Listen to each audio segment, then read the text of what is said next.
Étant donné qu'on est sur un podcast, je voulais en profiter pour parler du Mmh. tien, de ton Mmh. podcast. Donc, comment déjà est-ce que tu as commencé cette démarche? Pourquoi est-ce que tu as commencé un podcast? J'ai commencé, je pense parce que j'avais envie de créer du contenu à ma manière, si tu veux, j'ai toujours été, depuis que je suis arrivé, ici surtout parce que comme j'ai dû me lancer, toute seule dans le développement de mon affaire parce que ça reste une entreprise que tu Mmh. essaies de développer, tu vois? Tu Mmh. as besoin de clients pour faire entrer de l'argent, de manière générale parce que tu as des frais, parce que c'est ton métier, qu'il faut vivre et qu'il faut payer les factures et puis qu'il faut partir en vacances de temps en temps. Je pense que tout le monde l'aura compris. Donc ça m'a plongé un petit peu dans comment on développe une activité. Et puis tu te rends vite compte que si tu veux te développer à long terme, alors pas nécessairement l'ostéo, et puis j'y reviendrai, mais en tout cas, d'une manière générale, c'est fournir du contenu, créer du contenu, et puis à un moment donné, c'est de poser la question, parce que créer du contenu pour créer du contenu, bon, tout le monde s'en branle. Ce qui est intéressant, c'est créer du contenu que les gens ont envie d'entendre, et puis qui les aide potentiellement soit à résoudre un problème, soit à atteindre certains objectifs. Donc à ce moment-là, tu te poses la question, qu'est-ce que je peux faire, qu'est-ce qui se fait, et puis c'est à la croisée de qu'est-ce qu'il existe, qu'est-ce qui manque, où c'est que j'ai les compétences pour apporter ma plus-value, et où c'est que j'ai des affinités pour être sûr que ce que je vais produire va me plaire. Mmh. Et à l'époque, moi, j'avais vu que lorsque j'ai démarré les podcasts, il n'y avait pas énormément de podcasts sur le sport. Moi, j'en écoutais beaucoup. J'adorais cette façon de communiquer parce que tu rentrais vraiment dans les détails, tu apprenais énormément de choses pendant que tu faisais une autre activité. Moi, j'écoutais beaucoup de podcasts de marketing, de business et dans d'autres domaines quand j'ai commencé à arriver ici. Et, euh, et je me suis dit, bon, ben, je me sens pas chaud pour créer une chaîne YouTube Mmh. parce que ça demande du matos, ça demande écrire des vidéos. Faire des vidéos pour faire des vidéos, bon, ça m'intéresse pas. Surtout qu'il y en a qui le font déjà très bien. Par contre, qu'est-ce que je peux faire? Bon, YouTube, trop compliqué. J'avais plein de formats dans ma tête, mais je me suis dit, ça va me prendre trop de temps. Donc, puis j'adore les podcasts. Il n'y a pas énormément de podcasts. J'ai l'impression qu'il y a un truc, donc je me lance, j'essaye de voir, et puis je vais essayer de. Mon objectif, ça va essayer de rallier un peu mon idée, ma passion de l'entraînement, Mmh. des blessures, de la santé, et puis être avec des personnes qui sont compétentes dans le domaine, essayer d'avoir des athlètes, et puis monter petit à petit. Au départ, je me suis dit, vas-y, on lance quelques épisodes, on voit ce que ça donne. J'ai commencé avec ça, avec des écouteurs comme ça pour m'enregistrer, Mmh. avec Skype. J'ai contacté quelques personnes, les premiers que j'ai eus. D'ailleurs, j'ai eu la chance d'avoir eu Rudy quasiment dès le début des épisodes, Rudy Koya, Big K Coach aussi, Mmh. des personnes qui étaient déjà un peu connues dans le secteur, plus d'autres qui étaient un peu moins connues mais que moi je connaissais. Et voilà comment c'est parti. Et puis ça m'a plu, et puis j'ai continué, et puis ça a évolué, et puis c'est devenu ce que c'est aujourd'hui. Tu te retrouves avec quel public aujourd'hui? C'est beaucoup de coachs qui t'écoutent? C'est monsieur et madame tout le monde? J'ai quelques coachs qui m'écoutent. Il y a encore pas si longtemps, j'avais pas une idée très précise, mais plutôt vague de l'audience que j'avais. Plus ça va, plus j'ai l'impression que j'arrive à situer qui c'est qui m'écoute, notamment grâce au compte Instagram que j'ai. Puis j'ai pas Mmh. mal de retours, des gens qui me font des feedbacks sur le podcast, qui partagent des stories, etc. Donc je peux voir un petit peu quel genre de gens apprécient le podcast biomécanique. Euh, j'ai quelques coachs. J'ai beaucoup de personnes qui sont sportifs intéressés par la préparation physique. Mmh. Je pense que c'est dû au fait aussi que j'ai reçu Aurélien Broussal-Derval, j'ai eu Olivier Bollier, Didier Reis, Mmh. Didier Ress, que je prononce toujours à l'américaine, je ne sais pas pourquoi. Didier, si tu m'écoutes, excuse-moi.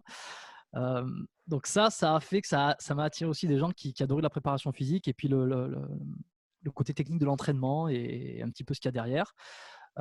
Et de plus en plus de grand public, j'ai remarqué Mmh. aussi, parce que Mmh. j'ai eu d'autres invités qui étaient dans le Major Gérald, il n'y a pas si longtemps, qui fait un carton cet épisode, que j'ai adoré enregistrer. Euh, Beaucoup de personnes qui sont intéressées par la musculation, le bodybuilding, tu vois, parce que j'ai eu quand même pas mal d'athlètes là-dedans. Mmh.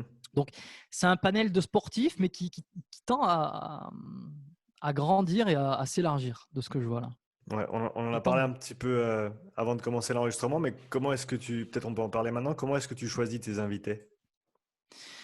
Alors, je l'ai choisi. Ça a beaucoup évolué. Je dirais qu'aujourd'hui, je l'ai choisi en fonction de quel angle je pourrais avoir euh, grâce à cet invité, en fait. Si tu veux, bon, il y a plusieurs façons d'aborder le truc. Il y a les invités qui sont connus, qui sont famous. Alors, s'ils sont famous, mais qu'ils n'ont pas grand abord avec le sport, le fitness et la santé, Mhm. bon, bah, c'est pas très intéressant. En général, en tout cas, je veux pas les avoir de suite, tu vois, parce que je trouve que c'est un petit peu. Ça m'est arrivé dans le passé d'avoir des épisodes qui sortaient un petit peu du lot comme ça, enfin, qui n'avaient rien à voir avec la choucroute et qui étaient moins, si tu veux, ils étaient moins cohérents par rapport à ma ligne, tu vois. Mhm. Donc, j'essaie d'avoir des invités qui sont dans le milieu du sport, un minimum du fitness, de la muscu, de la santé, de manière générale. Il faut que ça gravite autour. Si on prend l'exemple du Major Gérald, l'épisode, il est énormément tourné sur la façon dont il s'entraîne et puis le physique qu'il faut acquérir et qu'il faut avoir, les compétences physiques et mentales pour être dans la Légion étrangère. Mhm. Donc, ça a quand même un lien. Euh, et voilà, c'est ça. C'est qu'il faut qu'il. Et puis il faut que je sois sûr de passer un bon moment avec eux, quoi. Enfin, sûr. On n'est jamais sûr, mais c'est aussi une curiosité de savoir, de les connaître un peu plus, de savoir qui ils sont, voilà. Et puis j'essaie de penser au public. Je me dis voilà, qu'est-ce que le public aimerait entendre, et puis qu'est-ce qui pourrait lui servir à travers cet invité ou cet épisode. Mhm. Comment est-ce que ton approche a évolué en termes du questionnement, de ta préparation avant les épisodes ou la façon de les produire, de les post-produire et de les poster? Comment est-ce que tu as évolué Ça, depuis que tu as ça, commencé? ça a beaucoup évolué. J'ai beaucoup automatisé et beaucoup procéduré les trucs. Je suis un grand Mhm. fan des procédures parce que ça fait un gain. C'est parce que je suis un peu maniaque à temps plein. Mais en dehors de ça, c'est que ça facilite les tâches et puis ça fait gagner un temps de fou. Donc là où j'ai évolué, c'est sur mon système entre l'invitation, entre prendre contact avec un invité, commencer à échanger, prendre un rendez-vous, faire l'enregistrement, sortir les pistes audio, les mettre aux bons endroits, Mhm. les mettre le générique, etc. Et puis les programmer pour qu'elles soient prêtes à la diffusion. Donc, je pense que ce qui a le plus changé, le plus évolué dans le podcast, c'est ça. C'est vraiment avoir chaque étape qui est optimisée entre le mail de prise de contact jusqu'au moment où l'épisode va sortir, avec les notes de l'épisode, la fameuse description. Mhm. Euh, je pense que ça a évolué sur la manière dont moi je fais. Et je pense que le podcast, petit à petit, il évolue. Il est en train d'évoluer vers quelque chose de beaucoup plus euh, personnel, discussionnel. J'étais très sur interview au départ, tu vois. Enfin, pas interview, mais je me disais, bon, vas-y, je vais poser cette question, cette question, cette question, parce que j'étais très dans la technique. Tu vois, je Mhm. voulais avoir des Mhm. informations techniques pour essayer de résoudre une problématique chez mon audience et me dire, Mhm. OK, qu'est-ce que je peux, qu'est-ce que je peux dire, qu'est-ce que je peux faire dire à mon invité qui va aider mon auditeur dans son problème. Je me suis un petit peu écarté de ça parce que je me suis rendu compte que les gens n'écoutent pas tant un podcast pour avoir une solution rapide, précise à un problème précis, comme ça peut être le cas sur un article de blog ou sur une vidéo qui dure 5 minutes, où les gens ils vont taper un mot-clé, ils vont vouloir vite avoir la solution à un problème technique, par exemple informatique. Mais les podcasts, on les écoute plutôt en général en toile de fond pour développer une compétence de fond, avoir l'idée, si tu veux, s'inspirer des meilleurs, avoir une inspiration et de quoi avoir des idées qui germent, et puis s'intéresser. Si tu veux, c'est plus dans le long terme que je trouve que les gens écoutent les podcasts. En tout cas, c'est comme ça que je les écoute et que j'ai l'impression que les gens les écoutent, plus que dans je veux résoudre un problème, j'arrive pas à m'entraîner, j'écoute ce podcast. Mhm. Si les gens n'arrivent pas à s'entraîner, ils vont plutôt taper sur Google ou aller regarder leur youtubeur préféré pour savoir comment gagner 10 cm de muscle en 3 minutes. Mhm. Ce qui n'est pas possible, évidemment. Euh, donc, je pense que cette approche-là, elle m'a fait dire, OK, de plus en plus, mes épisodes, je vais essayer de les organiser moins en forme d'interview, mais plus en forme de discussion, et essayer d'avoir cette fameuse écoute active, de développer ça de plus en plus pour aller essayer de comprendre, aller essayer de essayer de rebondir au bon endroit, essayer de me dire, OK, je partage un moment de 1, 2 heures avec la personne, et puis je vais essayer de comprendre d'où il vient, pourquoi, qu'est-ce qu'il fait, et en même temps échanger, plus que de lui dire, OK, comment tu t'entraînes, comment tu fais ça, comment tu fais ça, comment tu fais ça. Après, je pense qu'il y a de la place pour tout le monde, c'est la manière dont je suis en train d'évoluer qui me plaît, Mhm. en fait. Ah, c'est super intéressant de t'entendre dire ça parce que je suis exactement dans la même démarche où j'ai commencé très structuré, j'avais toutes mes questions prêtes à l'avance Mais ça et rassure aussi. Au début, il faut parce que tu n'as pas tes marques. Et je pense, avoir ces conversations-là, interviewer de manière active, c'est une compétence en elle-même et elle se développe au cours du temps. Et c'est clair que, voilà, là à l'heure actuelle, je perds avec 4-5 sujets principaux qu'on va peut-être aborder. Des fois, on ne les aborde même pas. Mais comme tu l'as dit toi-même, je me dirige gentiment plus vers des conversations ouvertes parce que je pense qu'il y a, comme tu l'as très bien dit aussi, tu viens pas sur un podcast pour entendre les répétitions, les séries, les fais ci, fais ça, tel exercice. Mais tu le fais au début, tu te rends compte que c'est toujours pareil après, que c'est plus intéressant. Ouais, c'est ça. Une fois que tu as cette information-là, tu veux aller un petit peu au-delà. Tu veux peut-être connaître la personnalité du coach ou de l'intervenant et peut-être simplement voir où va la conversation. Je veux dire, pour moi, la référence en termes de podcast, ça reste Joe Rogan. Et je l'ai écouté je l'écoute encore. Ça fait très, très longtemps que je l'écoute. Et c'est clair que c'est simplement des conversations entre deux personnes, souvent avec des invités très, très intéressants ou avec des points de vue qui sont intéressants. Et c'est ça qui fait le podcast. Ce n'est pas les détails de tout ce que tu as dit pendant le podcast, comme si tu lisais un bouquin, en fait. Oui, c'est tout à fait ça. J'ai l'impression que les podcasteurs qui font ça depuis un moment sont beaucoup plus… tu vois, il y a moins l'idée de poser des questions et d'être dans la technique que vraiment de partager et puis de faire partager une conversation. J'ai l'impression, donc ça rejoint ce que tu dis de 100%. À 300%, comme dirait Maître Cal. Si tu avais un conseil peut-être pour ceux qui écoutent et qui souhaitent ou qui pensent à commencer un podcast, peut-être si tu peux partager des erreurs que tu as fait au début ou des choses comme ça. On m'envoie pas mal de messages pour me demander justement, pour me dire ouais, j'aimerais bien lancer mon podcast, qu'est-ce que tu en penses, qu'est-ce que je devrais faire. Ce que tu devrais faire, c'est de le faire déjà. En fait, je pense qu'il ne faut pas se poser 36 000 questions. C'est se dire je sors 10 épisodes, je teste 10 épisodes et puis aussi au bout de 10 épisodes, soit ça me plaît et puis je continue, soit ça me plaît pas et j'arrête. En fait, c'est de se dire il n'y a pas de avant-après. Si tu peux t'arrêter quand tu veux, tu peux les sortir toutes les 2 semaines, tous les mois, tu fais ce que tu veux. Tu peux ensuite augmenter la fréquence, tu peux l'abîmer. Si tu veux, c'est pas parce que tu décides de te lancer que ça y est, le monde a changé. D'ailleurs, le monde ne changera pas parce que le monde n'écoutera pas tes épisodes parce que personne ne saura que tu en fais. Donc, c'est la réalité. Non, mais la réalité, c'est ça. Au début, personne t'écoute. En fait, c'est marrant parce que plus tu prêtes attention à ce que peuvent dire les gens, plus, disons que c'est toujours quand les gens en ont le plus rien à branler. Si tu veux. Tu te poses toujours le plus de questions sur qu'est-ce que les gens vont dire quand en fait les gens en ont rien à cirer.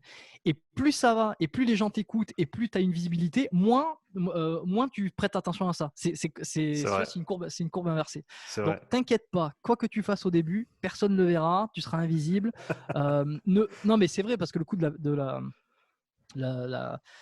la perfection de se dire mais si je sors ça je veux que ça soit nickel, mais en fait non, c'est pas si grave, tu en auras 2 qui vont t'écouter, tu en auras 10 et puis tu sais quoi, le détail que tu penses être catastrophique, ils le verront même, ils l'entendront même pas. C'est comme le mec qui se dit j'ai perdu un peu de muscle, j'ai perdu un pourcentage de gras. En réalité il y a que le top 1% des mecs fitness qui vont être capables de le voir et 99% des gens ils vont être incapables de voir que t'as pris un peu de gras, perdu du muscle ou quoi que ce soit. Donc c'est pas si grave. Surtout si tu fais ça pour les autres. Donc le meilleur conseil, c'est de se lancer et de se lancer avec le matériel, le truc le plus simple. Tu prends des écouteurs filaires comme ça en termes de fil, en termes de micro, ça fait le taf. Tu envoies un mail, enfin ça dépend, si tu veux faire un podcast tout seul, c'est tout, tu t'enregistres avec le dictaphone et puis ensuite tu mets l'épisode et puis terminé, bonsoir. Si tu veux avoir des invités et partager des conversations, tu prends contact avec les invités. Ça, je vais pas t'apprendre comment aller sur internet, je veux dire, tu peux aller sur le site web de la personne, sur sa chaîne YouTube, sur son compte Instagram, tout ce que tu veux, et tu lui écris, tu l'envoies un mail en lui disant voilà, je lance un podcast, etc. Est-ce que tu veux participer? Après, au fur et à mesure, tu amélioreras la façon dont tu prends contact avec les invités. Donc ça, c'est pour la partie pratico-pratique du début quand tu veux te lancer, l'exécutif. Ensuite, d'un point de vue technique, il faut juste trouver un hébergeur de tes podcasts où tu vas mettre ton podcast. Tu vas le faire. Il va y avoir un feed RSS qui va être dispatché sur toutes les plateformes de podcast de manière automatique. Une fois que tu l'as fait, tu poses ton épisode. Quand il sort, il va sortir partout. Voilà. C'est c'est pas compliqué de faire un podcast. Ouais, c'est vrai il y a quelques temps en arrière, c'était déjà plus compliqué. Mais c'est vrai qu'aujourd'hui, comme tu as dit, dès que tu as trouvé ta plateforme d'hébergement pour le podcast, personnellement, ça me coûte, je crois, 10 francs par mois. Et il y en a même des gratuites, on peut les Ouais. trouver. Et ensuite, comme tu as dit, une fois que ça prend un petit peu de temps à mettre en place pour que ce soit distribué sur toutes les grandes plateformes, que ce soit Spotify, Apple Podcasts, etc.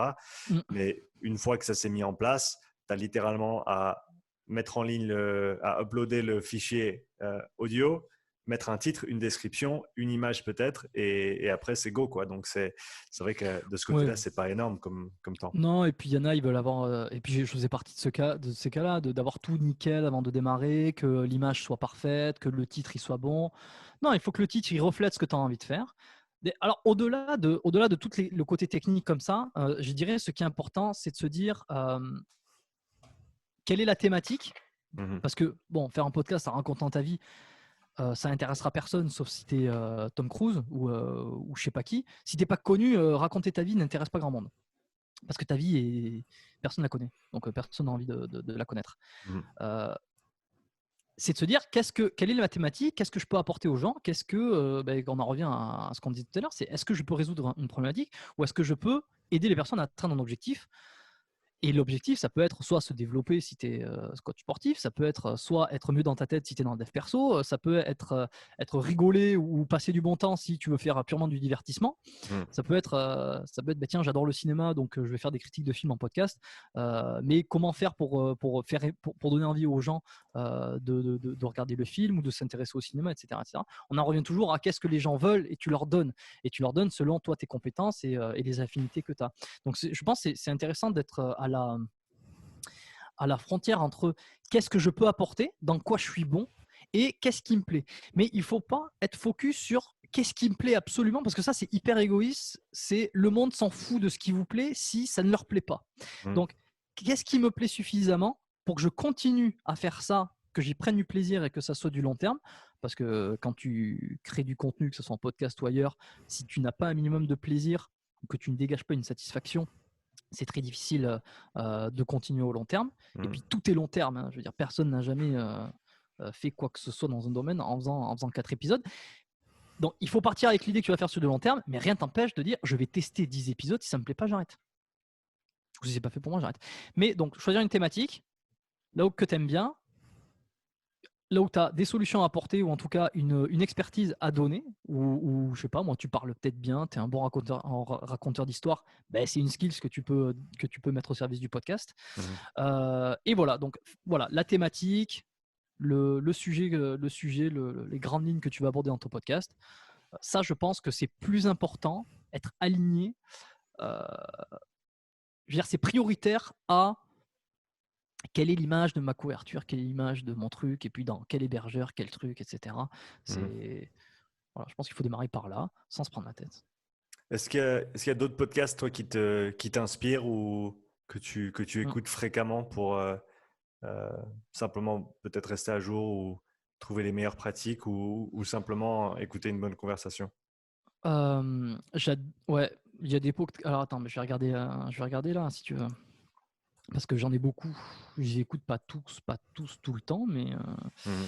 et puis dans des secteurs qui ont rien à voir. Bon, ça c'est mon habitude, mon péché mignon. Rudy il le sait, c'est le Superphysique podcast parce que c'est toujours 1 heure par semaine avec eux où on prend du plaisir, où c'est vraiment hyper. C'est à la fois divertissant. On apprend quelques trucs, mais si j'écoute pas ça pour apprendre des trucs, c'est plus parce que j'adore les écouter les deux, Mhm. Fabrice et Rudy.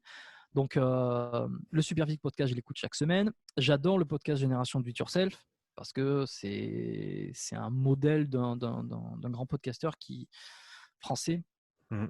Et puis dans des domaines que j'adore, qui est la startup, la tech, l'entrepreneuriat, le, le do it, tu vois. Donc, avec des entrepreneurs et des PDG ou des mecs qui ont construit des boîtes, qui ont des parcours fascinants, j'adore. Et puis, on toujours apprendre des petits trucs. Le dernier en date que j'ai écouté, c'était sur un des co-associés de Petit Bambou, l'application de méditation, Mhm. qui est passé dans Génération Do It Yourself, que j'ai adoré. Je conseille cet épisode aux gens. C'est Ludovic Dujardin, numéro 169.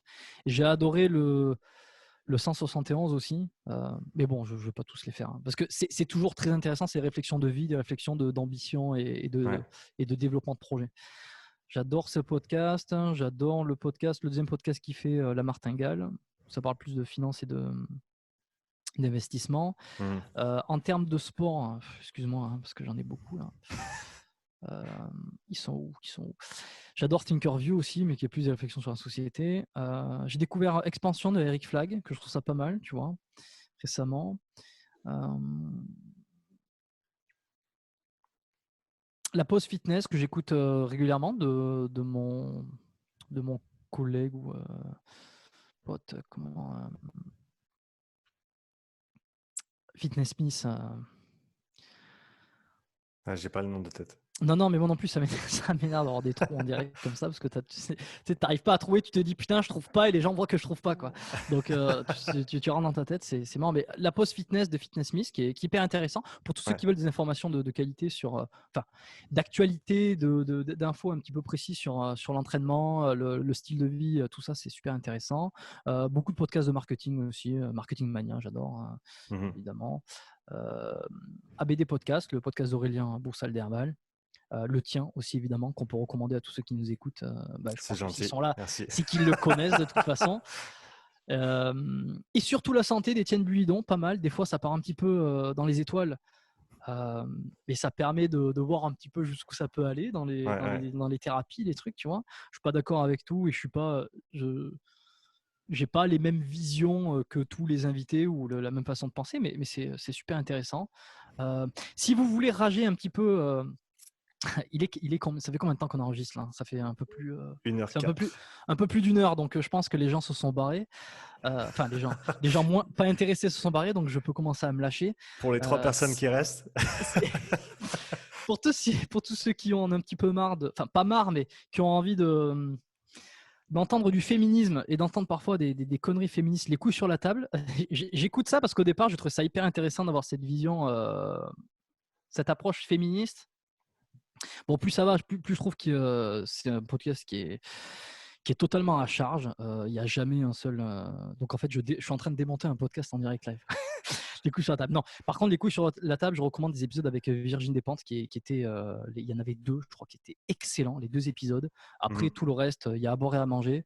Mais très souvent, je coupe l'épisode en plein milieu et je l'arrête parce que je rage tout seul intérieurement parce qu'il se dit pas mal de conneries. Euh, Est-ce qu'il y a des invités ou un invité que tu aimerais un jour interviewer ouais. que, à ton avis, pour l'instant, est hors de portée pour toi? Jean-Claude Van Damme, je pense.